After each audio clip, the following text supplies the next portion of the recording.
মাননীয় মুখ্যমন্ত্রী হকার উচ্ছেদ শুধু বেছে বেছে বাঙালি এরিয়া যেগুলো আছে সেইগুলোতে করছে।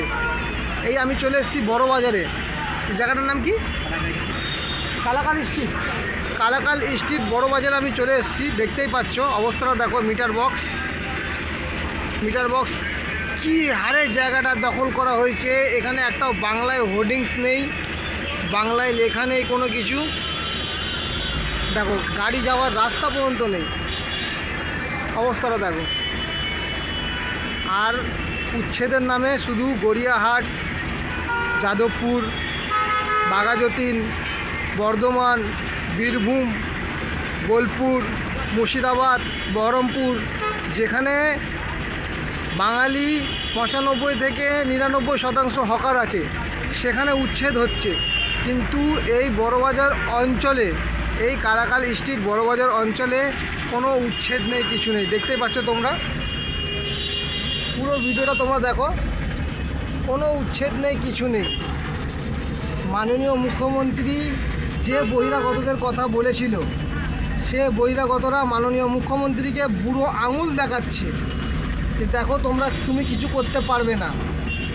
দেখো অবস্থাটা দেখো ভাই। আমি এই ব্লগটা বানাচ্ছি এই কারণে, এই ভিডিওটা বানাচ্ছি যে শুধু বাঙালিদের ওপর, যেখানে 86% বাঙালি পশ্চিমবাংলায়, যারা বাংলা ভাষায় কথা বলে, যাদের মনের মধ্যে বাংলা, যারা মন থেকে বাঙালি, ঠিক আছে, তাদের উপরেই অত্যাচার হচ্ছে। কিন্তু এদের অবস্থাটা দেখো, একটাও বাঙালি নেই।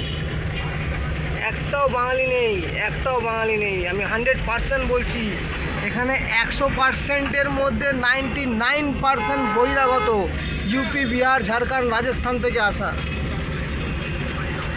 দেখো দেখতে অবস্থা দেখো। সবসময় জাম লেগে থাকে কলকাতা পুলিশের, ঠিক আছে, কি আছে, একখানা ফায়ার ব্রিগেড আছে, ঠিক আছে, কিন্তু জামটা দেখো, অবস্থাটা দেখো। দেখতেই পাচ্ছ তোমরা, অবস্থাটা দেখো। হ্যাঁ, পাবলিক রাস্তা দিয়ে হাঁটছে, ফুটপাতে হকাররা বসে। ফুটপাত অ্যাকচুয়ালি করা হয়েছে পাবলিকদের জন্য। পাবলিক ফুটপাত দিয়ে হাঁটবে আর রাস্তা দিয়ে গাড়ি চলবে। কিন্তু এখানে দেখো পার্কিংয়ের নামে, হ্যাঁ, একটা লাইন তো দখল হয়েছে, আবার আর একটা লাইন দখল করা হয়েছে। দেখো অবস্থা দেখো, খালি সমস্ত পাবলিক রাস্তা দিয়ে হাঁটছে, ফুটপাথগুলো দখল করা হয়েছে। মাননীয় মুখ্যমন্ত্রীকে অনুরোধ করব যে এই বড় বাজারটার মধ্যে আগে বুলডোজার চালান, নাহলে সত্যি একদিন গেলে বড় বাজার, নিউ মার্কেট, এইসব এরিয়ায় যা অবস্থা হয়েছে, সত্যি আর 10 বছর পরে বাঙালি এমপি এমএলএ পাওয়া যাবে না বাংলায়, ঠিক আছে? বাঙালি এমপি এমএলএ পাওয়া যাবে না, বাংলা ভাষায় কথা বলার বাঙালি পাওয়া যাবে না। সমস্ত বাঙালিরা ঘর বাড়ি বিক্রি করে আজকে কলকাতা ছেড়ে সোনারপুর, সুভাষগ্রাম, হ্যাঁ, নরেন্দ্রপুর, গড়িয়া, বাঘাযতীন, এইসব এরিয়াতে চলে গেছে। কেউ বেহালায় চলে গেছে, কেউ যাদবপুরে চলে গেছে। দেখো অবস্থা দেখো, কোথায় গেল এখানকার বাঙালি? আজ থেকে 100 বছর আগে যে বাঙালিরা এখানে বসবাস করতো, কোথায় গেল সেই বাঙালিরা? আজ থেকে 100 বছর আগে তো এখানে বহিরাগত কোনো অস্তিত্বই ছিল না।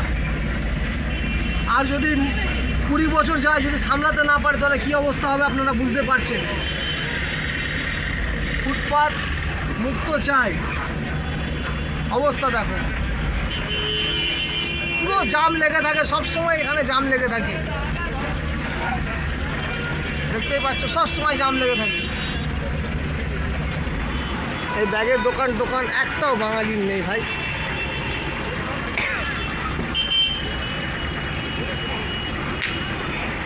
অবস্থাটা দেখো। কটন স্ট্রিট, এটার নাম হচ্ছে কটন স্ট্রিট, ঠিক আছে? বাংলায় একটাও পোস্টার নেই, ঠিক আছে?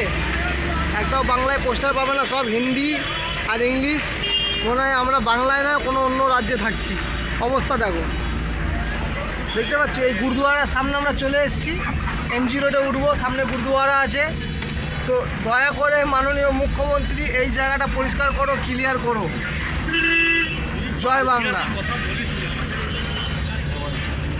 হ্যাঁ।